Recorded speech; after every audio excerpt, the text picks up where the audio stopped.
Assalaamu calaykum waraxmatullaahi wabarakaatu. Nabadey daawadayaal ku soo dhawaada warbixintii haalaaban hadda ay idiin soo gudbin jirnay oo ahayd warka toddobaadka maxaa cusub iyo caalamka. Sidaynu wada ogsoonahay dalka Suuriya ayaa waxaa dhacay nidaamkii la oran jiray ninkii xaafid loo jiray Asad ayaa waxa uu dhacay nidaamkiisa isla markaana jaan iyo cirib raq iyo ruux raad meel uu dhigay aan lahayn halkaasoo la sheegay inuu baxsaday wadanka Ruushka. sidoo kale waxaa la arkaya dadweyne fara badan oo Suuriyaan ah oo qaarkoodna ay jaaliyadaha ku kala nool yihiin magaalooyinka iyo wadamada oo aad u faraxsan iyo isla markaaba kuwii wadanka qabsaday iyaguna aad u faraxsan oo la dhacsan nidaamka dhacay halka dhisooyinka iyo waxyaabaha la diiwaan geliyay ee arrimaha ugu yaab badan yihiin dad jeelasha ku jiray in ka badan 50 sano waa xilligii Xaafid al-Asad haystay iyo inta Bashaar Asad haystay isla markaana markii dadkii jeelalka lagu tagay laga soo daayay ayaa wax la weydiiyay su'aal ah war maxaad u maleynaysaan oo aan ku soo baxdeen kaasa qaar waxay leeyihiin ma waxa weeye ma Saddam baa ciidankiisa soo weeraray meesha ay naga sii daayay hadda waa Saddamkii waqtiga hore dhintay iyo qaarkoodna ay sidoo kale yiraahdeen dee Xaafid al-Asad baa qiyaastii noo fidiyay cafis marka waa dad la iska haystay oo la dulmiyay oo waxaan ku jeelash laga buuxiyay si kastaba ha noqotay bal waxaan la wadaagi doonaa jaaliyadaha magaalooyinka kolonel Suuriyan ku soo farxeen iyo isla markaa kuwii meesha qabsaday laftooda soo farxeen oo muuqaaladoodii aan ii soo gudbin doono daawada show aan هذا مسجد أهل السنة هذا مسجد أهل السنة في بلاد الشام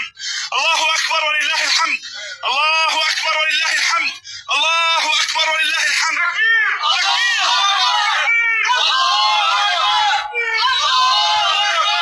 خرج علينا المجوس من هذا المكان وأتباع إيران الرافضية المجوسية خرجوا المحتلين خرجوا علينا ويقومون هنا بالتصوير ويقولون شعارات طائفية إن هذا المسجد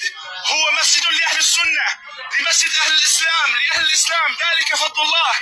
قد حرر بفضل الله عز وجل ذلك فضل الله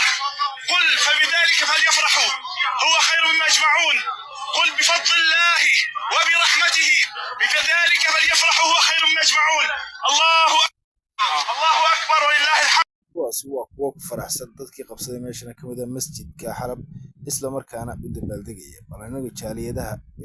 iyaguna ku nool magaalooyinka Soomaalida sida Hargeysa oo kale sidii ugu dabaaldegeen isla markaana u soo dhaweeyeen dhicitaanka Asad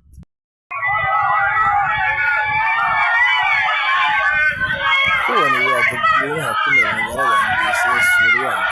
waa soo dabaaldegaya inay dalkoodii haysteen markaana aad iyo aad u faraxsan inay halkaas ka qayb galaan dabaaldegga iyo guusha ay gaareen si kastaba ha ahaatee Suuriyiinta meel kastay joogaan waxay arkayeen in dalkooda haystay waana daawashada guusha farxadda ka muuqata isla sidoo kale kuwii loogu tagay isla Suuriya lafteeda ayaa iyaguna waxay soo dhaweeyeen dhicitaanka Asad una mahadnaqa ciidanka ka furfuray balaayada haysatay ولقاء الأحباب الله حيهم يا عمي الله حيهم نزور الشام للشام الله حيهم يا جميل الله يسلمك تعال حيهم تعال شوف لا ليش الله يحميكم الله يحميكم الله يسلمك يا رب الله يحميكم الإسلام والمسلمين الله أكبر الله أكبر والعزة لله sidoo kale magaalada Cerigaba ayaa wax noqotay mahmaadii Soomaalida kuma maajisay baadiya nin la aragtay baa ka dhaxaysay isla markaana maanta waxa ku guuray oo degay maamulkii Fiqi joogi jiray SSC Khaatumo oo u guuray magaalada Cerigaba isla markaana xarumihii Fiqi ka raray una raray magaalada Cerigaba halkaas oo si toos ah ay ugu wareegeen ciidanka iyo maamulka SSC Khaatumo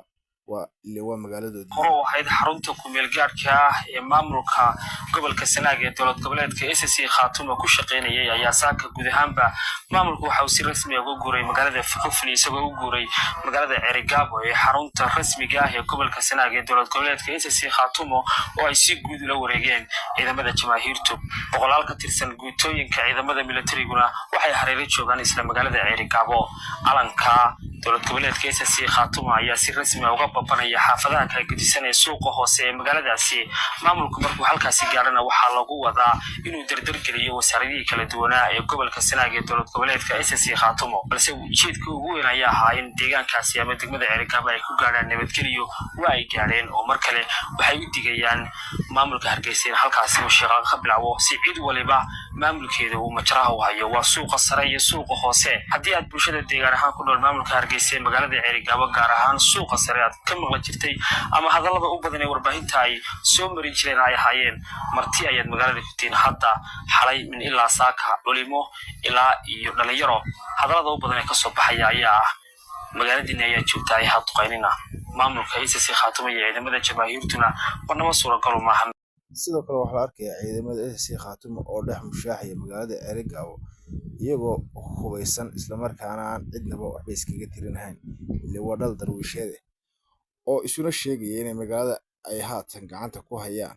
una sheegaya maamulka Somaliland inay dadka beenta ka daayaan iyo Ceelgaabo anagaa joogna.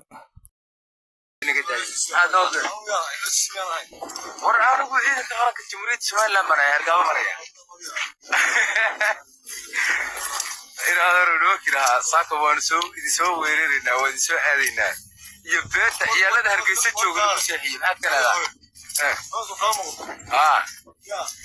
kala dhigayste arji xaruurahan beenta lagu seexinayo laleeyahay Ceelgaabo waxaa jooga ciidanka qaranka. ورعانو beenta ka dhacay ciidanka qaranka jooga anaga joogay kulaha siistaan wada shiraabay hadana u shaasaysan aamintii dhanka kale sheekha weyn ee Sheekh Cali Wajiis ayaa waxa uu ka hadlay ururada xagjirka ee ka shaqeeya Soomaaliya iyo nidaamkoodiisa waxay kaga bedelan yihiin kuwa kala caalamka. furuucda alqaacida ee qof kala fiirsan caalamka ururkaas ku jiray dhammaan furuucdii ku jirtay caalamka joogtay kulligood way ka tooba keeneen fikirkaas wayna ka hareen dagaaladana way joojiyeen mujtamacaadkooda inay dib u heshiiyeen ilaa kooxda Soomaaliya joogta maahan kuwa Soomaaliya jooga kaliya fikirka aad ugu dhagan oo waliba xagjirku ah sababtuna waxa way wax kale ma ahan ayaga fikirkooda fikir wadani oo dalka ka yimid ma aha niman shadaad ah adduunka ka soo cararay iyo kuwa gobolka kale fog jooga Soomaaliya gudaheeda oo Soomaaliya koonfur Soomaaliya deegaanashan oo galeen ayaa maalgelin jiray marka waa mashruuc ku dhisan xaqdi iyo cadownimo iyo Soomaaliya